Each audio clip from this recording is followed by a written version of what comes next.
Peuple de Dieu, bien-aimé, je titre mon message de ce jour, jeunesse d'aujourd'hui, l'espoir de demain.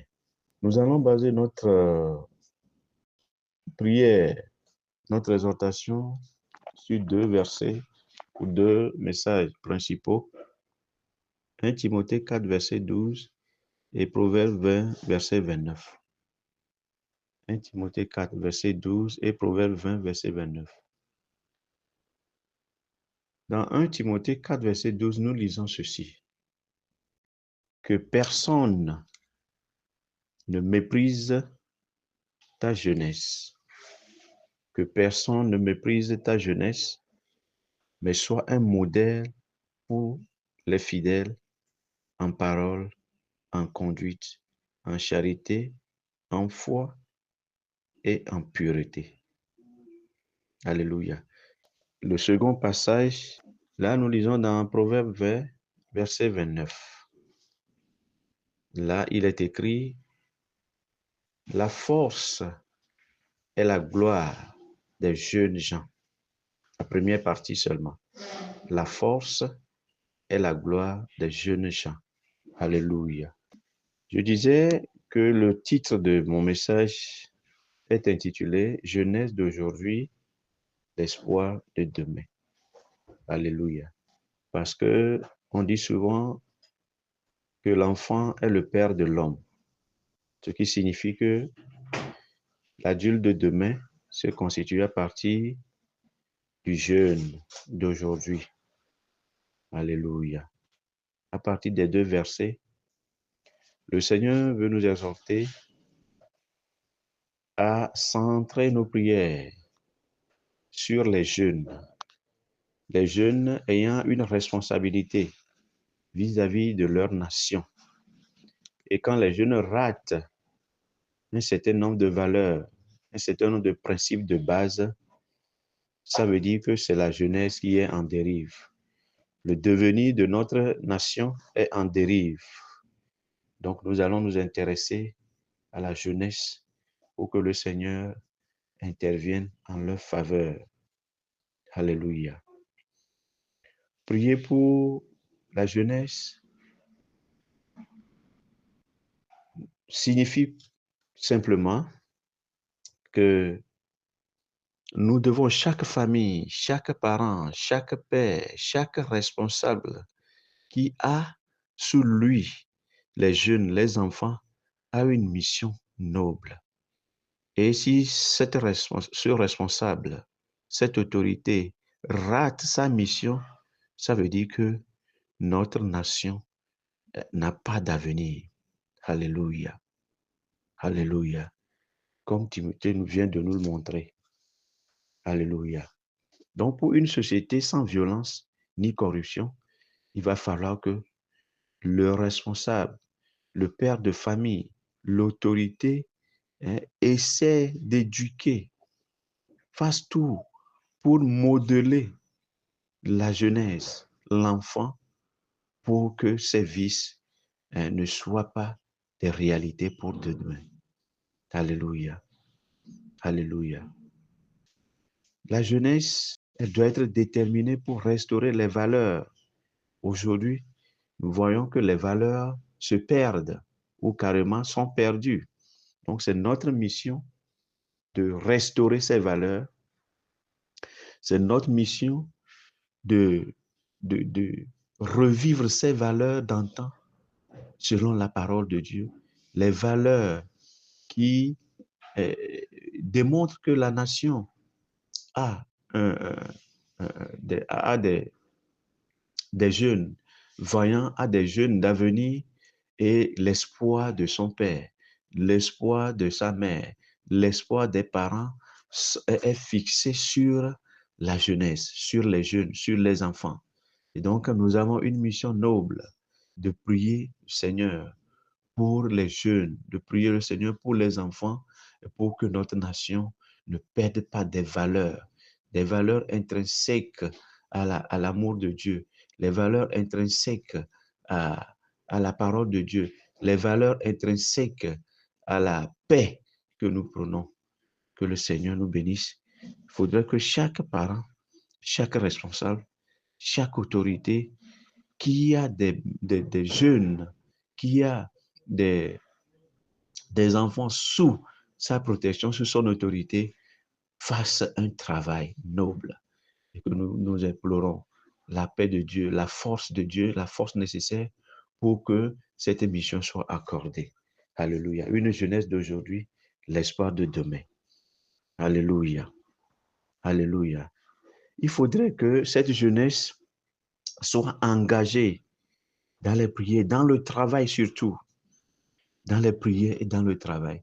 Parce qu'une jeunesse qui ne travaille pas, une jeunesse qui est à la marge du travail, ça, c'est une jeunesse qui n'a pas d'avenir.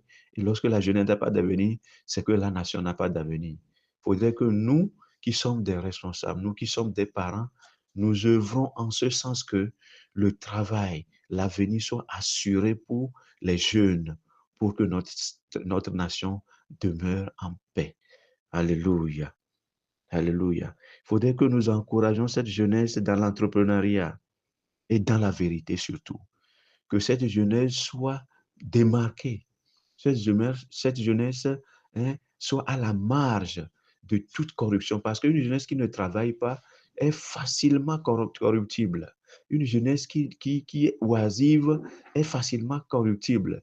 Donc nous allons prier que le Seigneur accorde du travail, que le Seigneur incite le désir de travailler, que le Seigneur incite cette volonté d'entrepreneuriat pour la jeunesse, afin que nous évitions les vices. Alléluia. Praise the Lord.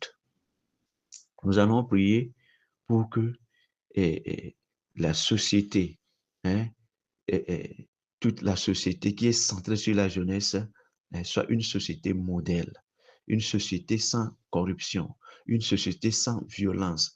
Parce que quand il y a le travail, quand les jeunes sont occupés à travailler et chacun gagne son pain quotidien, nous verrons que la corruption serait à la marge de toute activité. La violence serait à la marge de toute activité. Donc nous allons centrer nos prières sur cette vision-là que le Seigneur accorde du travail, que le Seigneur accorde l'entrepreneuriat, que le Seigneur assure l'avenir à notre jeunesse. Alléluia. Alléluia. Nous allons voir dans le passage de Paul à Timothée. Ici, Paul s'engage. Nous sentons à travers le passage que Paul essaie tout pour encourager Timothée à ne pas se laisser intimider par son jeune âge. Parce que l'âge, la jeunesse est une tranche d'âge qui est vraiment flexible, hein, corruptible. Donc Paul encourage Timothée à ne pas se laisser intimider par son jeune âge. Nous devons encourager notre jeunesse. Nous avons centré notre prière pour que notre jeunesse ne soit pas laissée, ne soit pas intimidée par la fleur de la jeunesse, pour que l'avenir de notre pays soit assuré. Et Paul voudra Paul voudra inviter Timothée à exercer son ministère avec autorité. Ici, nous allons prier dans le même sens de, de, de, de toucher les jeunes. Chaque jeune a œuvré selon le don qu'il a reçu de Dieu, selon les talents qu'il a, que chaque jeune utilise ce talent-là pour le bien-être de notre nation. Et dans l'exercice de ce talent, il faudrait que chaque jeune soit un modèle. Il faudrait que chaque jeune soit un bon exemple pour inspirer les autres, en parole, en conduite et en vérité et dans l'honnêteté. Alléluia. Et cette jeunesse qui n'accepterait pas de corruption, cette jeunesse qui ferait foi à la pureté, cette jeunesse qui ferait foi à la morale dans les pensées comme dans les actes, dans les relations et dans la vie de tous les jours. Alléluia. Donc, nous allons centrer notre prière dans ce sens pour que le Seigneur intervienne pour ces jeunes qui sont le devenir de notre nation, ces jeunes qui sont les adultes de demain. Alléluia. Praise the Lord. Nous allons prier à présent. Seigneur notre Dieu, notre Père, Créateur des cieux et de la terre, nous venons humblement avec un cœur rempli de compassion pour la jeunesse de notre nation. Père, tu connais les défis, les influences qui pèsent sur elle dans ce monde difficile. Dieu miséricordieux, nous te prions d'étendre ta main puissante sur chacun d'eux. Nous te prions d'étendre ta main puissante sur une jeune Togolaise, un jeune Togolais. Nous prions en ce moment, Père, de les délivrer des pièges de l'ennemi, à savoir l'incivisme, le vandalisme, la rébellion, le mépris des aînés et de toutes ces formes de corruption. Ô Dieu, donne-leur un esprit de sagesse et de discipline. Qu'ils deviennent des exemples, non seulement en parole, mais en conduite, en amour, en foi et en pureté. Éternel notre Dieu, nous prions que chaque jeune soit restauré et établi comme un instrument de changement, comme un bâtisseur de paix, un modèle de respect, d'engagement pour sa génération. Pour que les projets, les bons projets, Seigneur, que tu as pour cette nation soient accordés. Merci Père, parce que tu l'as fait au-delà de notre attente. Au nom de notre Seigneur Jésus-Christ, nous avons prié et reçu. Amen. Amen. Amen.